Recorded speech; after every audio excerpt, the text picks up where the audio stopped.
Hello, thank you so much for joining. Most of you are probably watching this as a recording right now, but thank you for watching this. If you have any more questions that aren't covered or that we don't ask at the end, please make sure to ask them during the presentation. If you're on a tablet or a cell phone, those buttons are going to be above or below.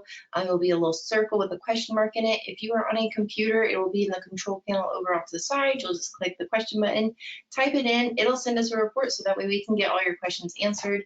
But hopefully you sent your questions in beforehand and we'll go ahead and get them answered now.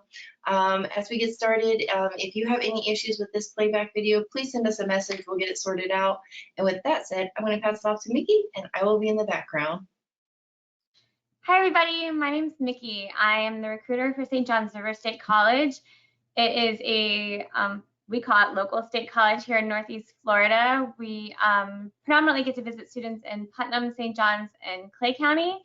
It's kind of the area we're in where our campuses are. We'll talk about that. We do have a couple other little hidden gems on campus that I want to make sure everybody realizes we have as options. But again, please, if you have any questions, let me know as we go through. Let me get that screen going for you.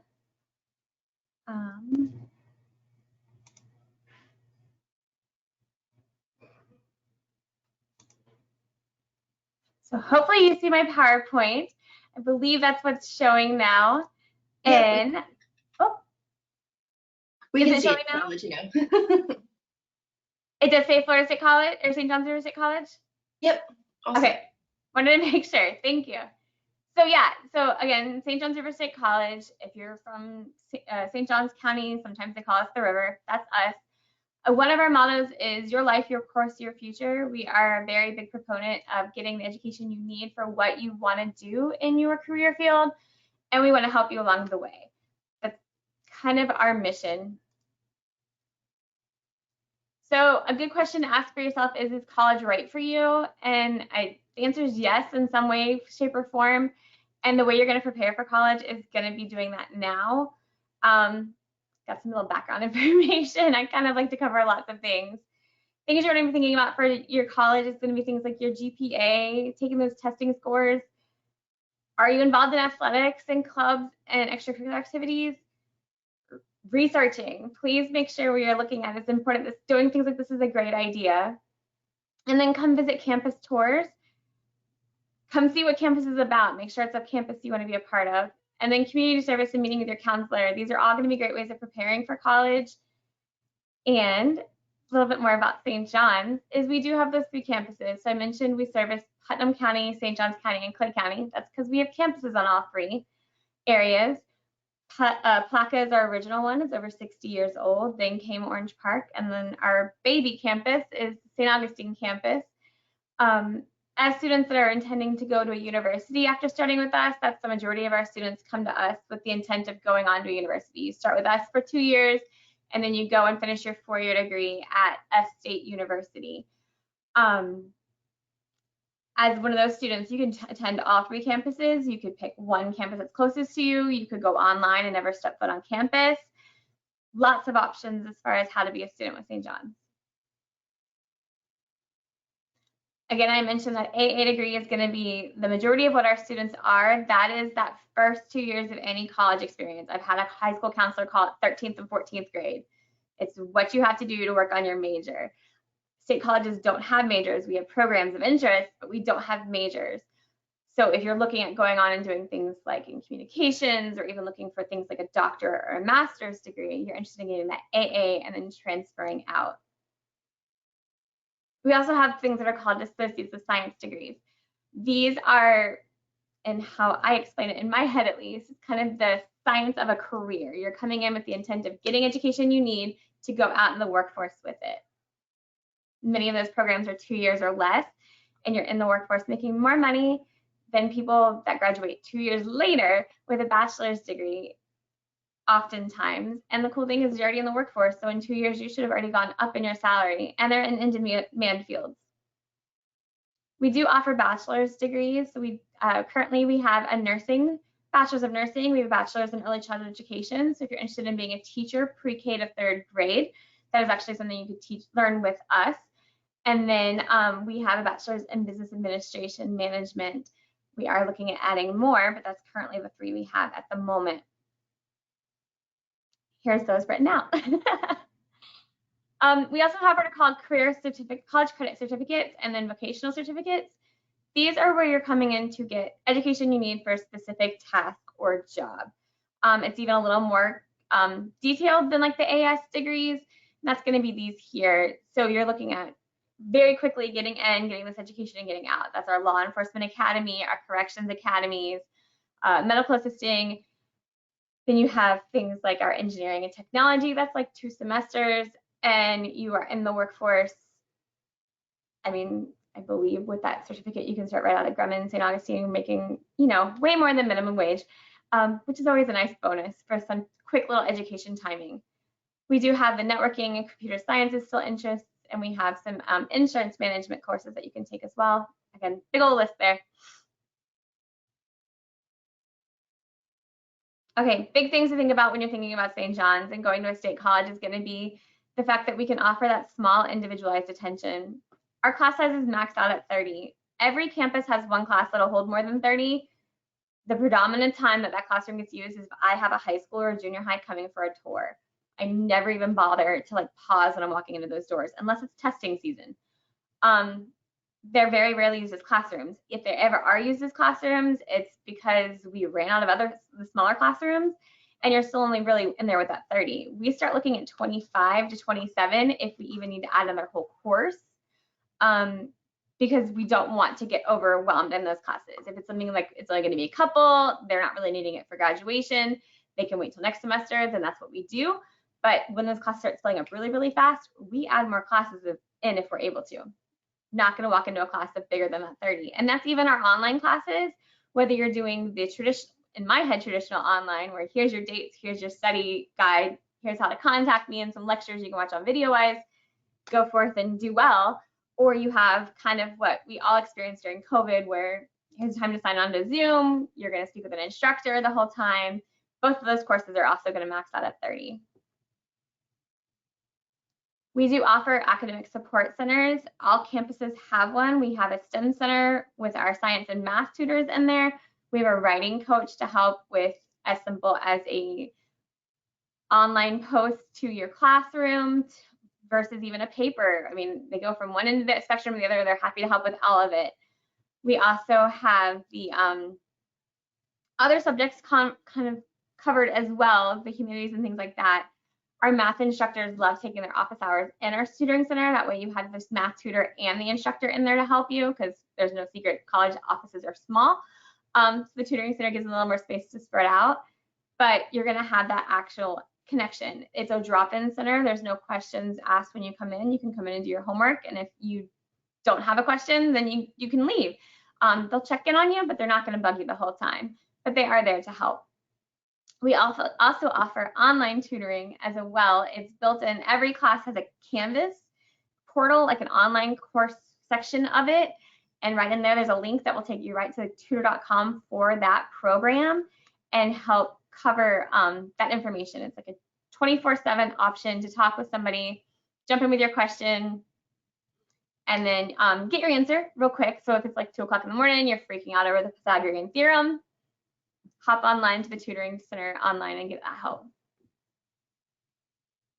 A lot of people think when they're starting at a state college that you're going to be missing out on the college experience, but we still have student life on campus. There's currently 31 clubs. Actually, I think a campus is about to add 3 or 4 more of our 3 campuses.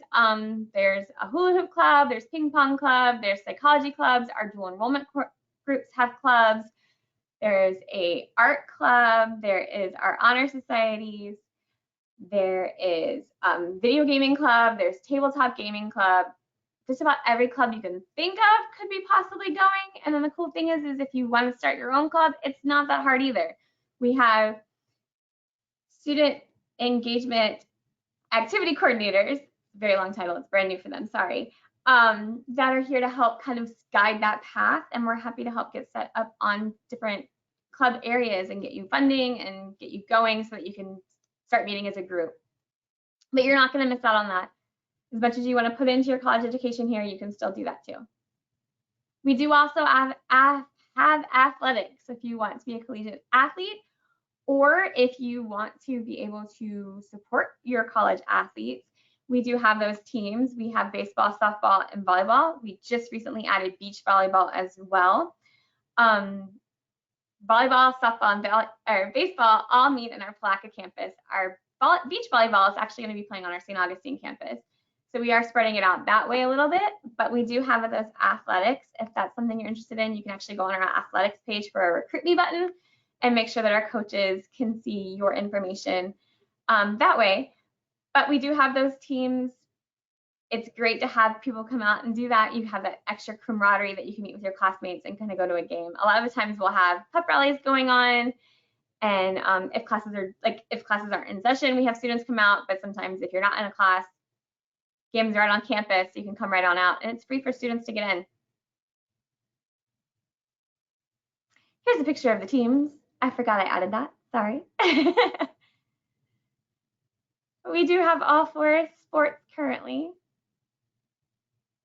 A fun little hidden gem that we have on our Palatka campus is going to be our Florida School of the Arts. We are the state's art college, so if you're interested in getting like an associate's in science degree in programs like theater, theater design, technical lighting, we have musical theater and we have the dramatic theater. We have dance, we have studio arts in the ways of the drawing, painting, and graphic design. I'm drawing a blank. I apologize. I'm looking at the picture even. We also just recently added an animation program. Our students actually graduated with an IMDb credit from where they worked on a full-length feature film called Dogtown.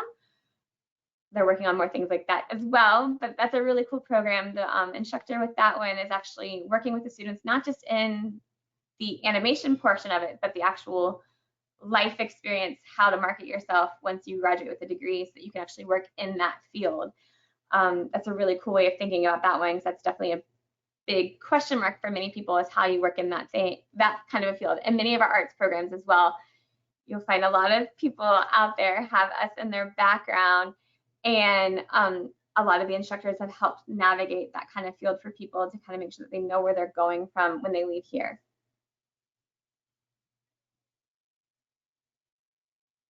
We do offer dual enrollment, so if you're in our 3 counties, you can actually dual enroll with us as a student, and that means you are taking classes in high school and college at the same time. It doesn't mean you're doubling up on classes. If you're taking a college English class, it counts as that high school credit. There are kind of limitations. You do have to have a 3.0 GPA to apply into it, and you have to have your high school counselor's permission. It's very important to realize once you're in one of those courses, it's on your high school transcript whether you do well or not. Not that we're setting you up not to do well, but you got to make sure that you're going to be putting in that work and kind of following up with it. But the cool thing is it's free college. We had over 120 students last year graduate with their AA degree, so first years in college, the Associates in Arts degree, before they graduated high school, by a month, because we graduate a month before the high school is due. So when they graduated high school, they were already intending to go to the university for the last 2 years to finish their bachelor's degree. And they did it all for free, which is a nice setup that way. So if you're in our areas, you want to talk to your high school counselor to get their permissions. You need to take a test, kind of like an ACT, SAT, PERT test. There's a whole list of them on our website of what you can take to show that you are college ready. And then you'd be able to sign up for classes. It's kind of simple in a way, but not so much. You do have to show that you can do it. And then again, just make sure when you're doing it, you're emotionally and mentally ready to do it, because it's going to be there forever. But the cool thing with this one versus something like taking an AP or an IB or Cambridge or whatever your school happens to call those special courses that you can get college credit for as well, with dual enrollment, you get college credit and a college grade. Those other courses, you just get a completion. So there's not a GPA you're starting. So the bonus of starting that college GPA on top of getting college credit is definitely something worth thinking about. And again, free. College is expensive. We do have what's called a 2+2 program. So I don't know if you guys have ever heard of something called a feeder school. You'll hear that a lot when you start talking about universities. Those are schools that you feed into the university. So it's supposed to be easier if you go from one to the other. It's not always the case. I came to St. John's and I went to FSU. They're not our partner school. We have students that go to all the universities in the state of Florida. We've had people who left the state of Florida and still gone to university. But these are programs that we do work with a lot easier because we are local to them. But we have a program with UNF. We have one with Savannah College of Art and Design for our flow art students. And then we have one with Embry-Riddle. Now this one's cool because Embry-Riddle is considered private, so they are very expensive. And they have a very specialized program. But what it is once you have spoken with them, it's called the Blue and Gold program. You get their permission from them to come to us to take those first 2 years, and then you go back to Embry-Riddle with it. And so you've taken the classes in a smaller setting for a less price, and then you get to finish off your degree at Embry-Riddle. So it is a bonus that way. But those are programs, they're called our transfer agreements. We make it as seamless as possible to move on from those, but again, you don't technically have to go to those. Something I love showing our students, and I don't know if this is going to be helpful for who's on the call or on the video, but I love talking about tuition rates because college, it's no secret, it's expensive. So the University of Miami is saying right now for their students, it's going to be over $55,000 to be a student. And then you have Flagler and St. Augustine that is looking at over $22,000, almost $23,000. Don't get me wrong, they have grants to help them make cheaper and there's scholarships to help students as well. But then you have universities like FSU, UCF, UNF, USF, pick the alphabet of the universities of Florida, and you're looking at closer to $6,000, give or take $100 back and forth depending on which one you choose. And then you have St. John's. For the year, it's going to be about $3,013. We are half the price, a fourth of the class size, same education. Many of our students or many of our instructors have come from those universities even. So the thing with that is Flagler and University of Miami, those are private colleges. So they get to choose their tuition rates. We are mandated. We can't go over that price kind of a deal.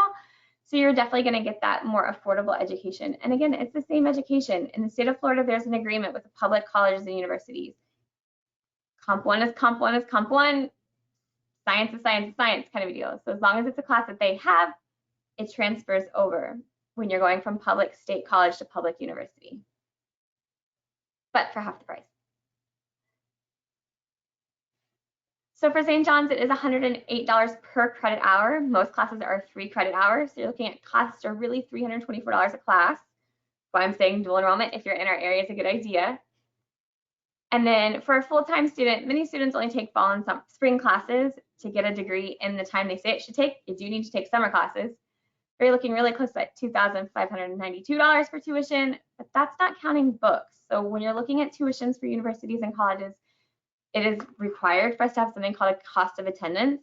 Make sure you're looking at what they're saying that's going to cost you as well, because you'll see things like how much their books are going to be costing you. And then you have options like if you're going to a university, how much is your residency going to cost as far as living there? Those are things you're going to want to factor in. But again, we are one of the most affordable. Here's why I say college is going to be important for you in some way, going to at least a state college. If you look at the graphic here, the black line you'll see across the bottom of the screen says the minimum wage. Now this is from 2019, so this is a bit outdated, but this came direct from the Department of Education. I haven't found the updated chart of it yet. I don't know that we've released the newest one yet, but I mean the numbers aren't too far off, but you can see like the green bar shows just a high school diploma. Many of those students are coming out with an average salary of close to that 26 mark. Really, that means there's a few that are a lot lower, there's a few that are a lot higher, but that's kind of the average. And then you have students that came in and got a, from the Florida colleges and kind of came to us for like a year. They did a program that was intended going into the workforce. That's what they came here for. And you see how much that number went up higher. I mean, that's just a very little bit of an education, and they went up over $20,000 for their minimum or their average salary wage. With a 2-year degree, associates in science degree, so you came with the intent of going into a career force, like our nursing program, the rad tech program, if you want to do x-rays. We have respiratory care. I should have said this earlier when we talked about it. So if you're looking in cardiovascular, thanks to COVID, why would that be important, right? Belly button up, cardiovascular wise, that would be our respiratory care. We have something called the HIP program. So if you're interested in the medical program, but you don't want to deal with the human body because bodily fluids can be strange, we have that office side of the program as well that you can take. We have the law enforcement programs. There's the computer science programs. There is the engineering technology program. There's the business program, and I'm missing one. But we have all those programs for you to do. And those are those programs that you're with us for 2 years and then out in the workforce, and you see how much that number goes up.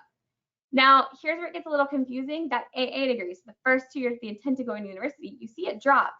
That's because it's the education that everyone gets. It's the math, English, science, and social studies, or the humanities courses, and histories and things like that. So it's very good education, but it's like it's the ground floor with the intent of going higher. So a lot of those students, you're coming out with kind of nothing specialized. And that's why you kind of see it drop a little bit compared to the other ones, but it's still so much more than just a high school diploma. And in that case, it's kind of worth your time. The bachelor's degree, you see that hops up pretty high. And then the state university bachelor's degree is as well is up there. So going on to that bachelor's degrees, those are important as well because you're getting that specialized for your program or what you're wanting to do in your career. But I'm a big proponent of only getting the education you need. So if you're interested in something like an AS program or a technical certificate kind of thing where you're with a college for a year, you can see it benefits even just coming to the college for a year to get those certificates. Just in your living wage is important to kind of think about as well. We do have something on our website called Career Coach. If you're not quite sure what you want to do for a career later on in life, you can take the quiz. It's a 60-question assessment that we have on our website through a program. It takes 2 minutes and 34 seconds to complete. I've timed it multiple times. You answer some questions. It doesn't always seem like it makes sense why you're answering the questions, but I promise at the end, it comes down to like 3 different education or career fields. And then from there, when you click on those career fields or career umbrellas, it'll open different career fields to show you different things. If the program is, or the job is going to be in demand in your area, kind of what the average minimum wage is or average wage is there for you, all kinds of information. It shows you the basic technology or education you're going to need for the program. So if it's something like you're wanting to be a nurse, you can come to St. John's, get an AS degree, and go out in the workforce to be a nurse, and it would show you things like that. I always kind of default to talking to our kids about the fact that if you're going in there and it's going to tell you you're going to be an actor, it's not going to tell you you get to stay here in Northeast Florida. It's just not an in-demand field right here, right? If you're wanting to become famous as an actor, you're going to have to go to New York. You're going to have to go work in Atlanta. You're going to have to go work in Hollywood. You're going to have to go work in Orlando. You're going to have to go where the movies and the acting is happening, right? And it's kind of a very obvious option, but that's kind of what Career Coach does show is if it's going to be needed in your area. It's important to know that when you're going in for a job. Financial aid, I always love pointing this out just because it's very important. College doesn't have to be expensive. There's different ways of paying for college. First one's going to be scholarships. St. John's offers over 179 just from us. The requirements are coming to St. John's and keeping your grades up. You do an application, turn in your unofficial transcripts from your high school, because many of you guys would still be seniors in high school when you're applying with us. And then a quick little essay about yourself. We actually only require 1,000 letters, which makes about 300 to 400 words, depending upon how many big words you use. And then 2 letters of recommendation with the application. And that's all that's required for our scholarships. And you could get into 179 different options that way.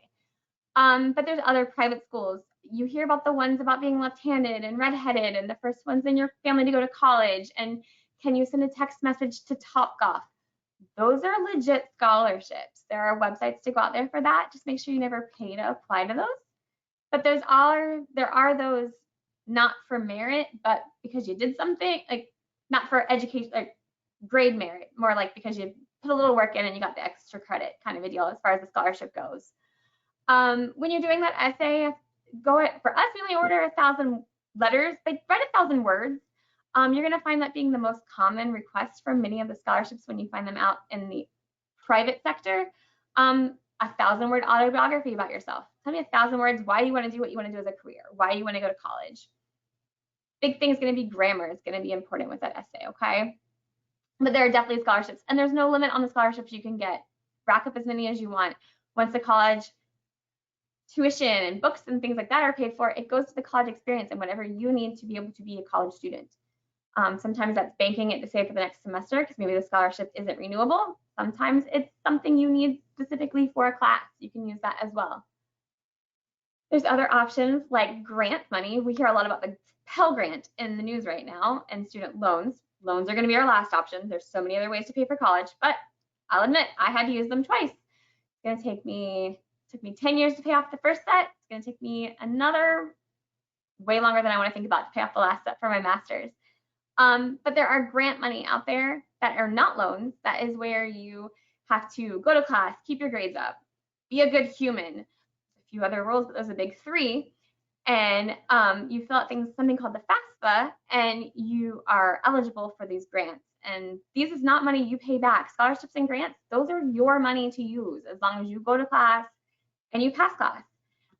Obviously, if you get the grant money and you drop out of class, they're going to want that money back because you're not using it. But this is money you can use for college and you're not paying it back. So there are ways to make college financially easier on your pocket and not have to pay it back later on.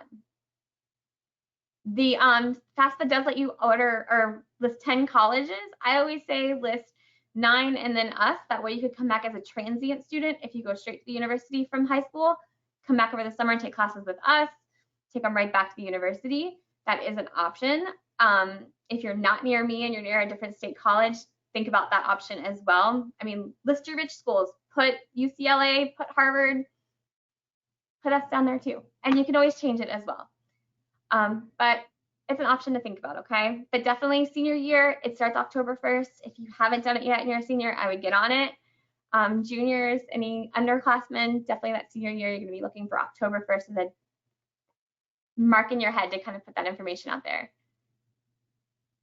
And then again, the last option would be, besides out of pocket, would be those student loans. They do happen, do not get me wrong, they happen. Just don't take more than you have to out. And definitely be cognizant of, or be thinking about the fact that what your starting salary when you graduate is going to be. If you're never going to make more than what you're paying out in student, or what you're taking on student loans, then you need to find a different way to pay for college. The whole idea is not to die with debt. That's kind of a common statement you'll hear with people my age is, we're going to die with debt because we have so much college debt. It's not a bad debt to have in choices of debt, but there's other ways to get around it. So definitely try those scholarships and those grant money first, okay? Why do the FAFSA? This is kind of a number I found shocking when I was looking up information to kind of help push our seniors to do it. There was $3.75 billion in Pell Grants in the United States this year that were awarded because they did the FAFSA, but they never wound up using them. Just in the state of Florida alone, there was over $304 million unclaimed. That means that was that much money out there that could have been used for college. Obviously, life happens. Sometimes we have to delay. I get that. But that means that there was money out there for college. And that's an important thing to think about. And kind of a shocking number. We did just do FAFSA Frenzy. You're going to see that on a bunch of different state colleges and universities in your area. We're going to do it again in February. But you'll see things like this where colleges and universities are trying to help push that information. Because again, it's important to get done. There's so much money out there to help you. It's worth your time. So the top link up there is institutional aid. We do have, again, the 179, and that is how you would find our website for it. It is a kind of like a smaller branch of the college that does the foundation scholarships. And that's how you'll find that link. It did open October 1st. You have until April 1st. I always say you're an April fool if you don't complete it your senior year. And even our students here at the college are completing it as well. So it's not just, you can't just do it as a senior, you can do it at any time once you're out of school. The bottom two websites are school websites that I hear high school counselors talk about, so I feel safe talking about them with students. So I always want students to have an option. You're gonna find the most random scholarships there. If they apply to you, I would highly suggest looking into them, making sure they're reputable. These companies are reputable, so they usually make sure that the scholarships that are on there are. Just remember, don't pay for them. But again, I mean, there's scholarships really out there. If you can crochet, you can knit, are you asthmatic? Can you play the accordion? Can you play any other instruments? Are you interested in going into the science field? Many of your majors might have specific scholarships out there. I was at a high school last night and they said their son was interested in graphic design and he Googled graphic design scholarships, and there's a company in Pennsylvania that sent him a scholarship to the point that his university he went to wrote him a check at the end of the semester because he had more scholarship money than he needed as far as tuition and books went. Not a bad problem to have. So in looking for things like that, you are going to have to put a little work in it, but you should never pay. And that essay about you, your information doesn't change. Use that essay as often as you can. Go for it. We know you do it. We retell you to do it. Here's the thing. Make sure you're editing it to who you're sending it to. The joke around here that the kids get from me is, don't tell FSU you can't wait to be a Gator. The worst thing you can do. It's the quickest way to go to the bottom of the pile as far as their options. You got to make sure who you're sending it to, okay? But definitely think about that. But your personal information doesn't change. So use that essay as much as you can. And then a big thing to think about is if you have a question, ask it. Colleges are here to help you learn things. The worst thing you could ever do as far as when you ask a question, right? If you're asking a question that's a yes or no answer, you don't want to hear no, but the worst thing you can get is a no, right? But if you had asked a question and you could have gotten a yes and some kind of help in some way, but you chose not to ask the question, you're missing out. Colleges and universities, we answer questions. I mean, my email is usually loaded. This morning it was quiet. It was a little scary. But that's our job, is to answer questions. So ask them. Don't miss out on an opportunity just because you're afraid to ask. And if you don't understand our answer, let us know. We can reword it. Ask us to reword it. Make sure that you understand what we're saying. Don't just go, oh, okay, cool, and then walk away lost. Ask that question. It's important to get it in there, okay? Another big thing to think about, something I like to push on students to think about, is when you're looking at universities and colleges, don't pick the one just because it's who you're a fan of. Make sure where you're going has what you're interested in doing, or they're going to help you in your education. Don't just go because you like the colors of the sports team, okay? But this is my information here. You are always welcome to kind of reach out. Email is going to be the better option for me as far as to get an answer back from me. But I love talking with kids or students, not just about St. John's. As you can tell, I talked about a few other schools as well. It's my job to help you navigate education, and I'm happy to do it. So if there's anything I can ever do with that, I'm happy to help. I know I kind of flew through some things. Does anybody have any questions currently that I can answer? That was awesome. We have no current questions coming in, but if you do have any questions, please send them in. I do know we'll have some interest and curiosity about Embry-Riddle. We have lots of engineering students who we hear go there. You talked about the transfer agreement. So do they still apply like normal to go to Embry-Riddle and then come to you, or how does that process work for our seniors? Yes. So you apply to Embry-Riddle, and I have to admit, this is like a mystery to me, where I'm learning about this one still. You can find it on our website. It's called the Blue and Gold Program. Again, you apply with Embry-Riddle, but you let them know that you're intending to come to St. John's as well. And they give you the list of what classes you're going to take with us, and that they'll take back. Kind of, again, they're private, so they get to choose. But they'll kind of give you the list, and that way you know what you're taking back. But it is a partnership we have with them, an agreement that it definitely benefits students when they're interested in going in Embry-Riddle for that option. That's awesome. And what do they need to do immediately to get started to get into St. John's River? As far as to apply for St. John's, if you're already out of high school and you're wanting to start in the spring, come on our website and apply.